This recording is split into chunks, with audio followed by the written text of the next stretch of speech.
Mwanangu vipi hapo? Kuna pesa. Samani. Naomba kuuliza. Ndio. Ndio hapa mna guest maeneo hapa. Guest? Sema da, wewe mwenyewe mgeni unajua. Wewe mwenyewe mgeni kabisa. Labda ujaribu pale mbele ukaulizie, labda unaweza kujua, lakini mimi mgeni kabisa. Basi kwa bila shida, wewe ndio mbele ukaulizie. Wewe kaulizie twende hapa kwa kujua. Bila shida. Poa. Hotel. Guest saizi.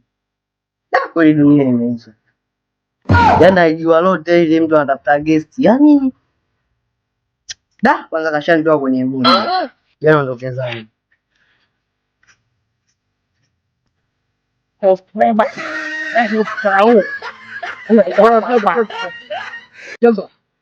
Jamani njoo. Sema. Naomba kuuliza maeneo hapa. Nataka guest. Nini? Guest. Wewe unataka Ndio unapata maeneo haya. wanataka gesi ya nini ya kulala? Kukesha? Ya kulala. Sawa. Kila kuambia kitu kimoja sawa? Sawa. Hapa gesi zipo nyingi tu.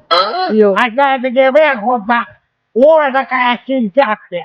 Una shilingi ngapi na shilingi ngapi? Nyingi tu. Wewe chukua maamuzi yako na moyo wako unasemaje? Ndio nakuuliza sasa shilingi ngapi na shilingi ngapi hiyo? Una shilingi ngapi? Huyu hapa ni 50 mfukoni huko. 50? Ndio. Unajua kitakupeleka nzuri hiyo. Yaani hiyo gesi 50 kuna kitanda, yaani wewe mwenyewe kabla kulala. Kile kitanda kinakubembeleza unapata usingizi. Gesi moja nzuri sana. Wapi? Sasa kuelewa wapi sasa? Twende basi kupeleka. Twende basi. Twende. Kagulia mbele bwana kupangulia. Ndio najua sasa. Twende. Kagi kizuri sana. Sikuelewa. Gesi hapa haina kugudi.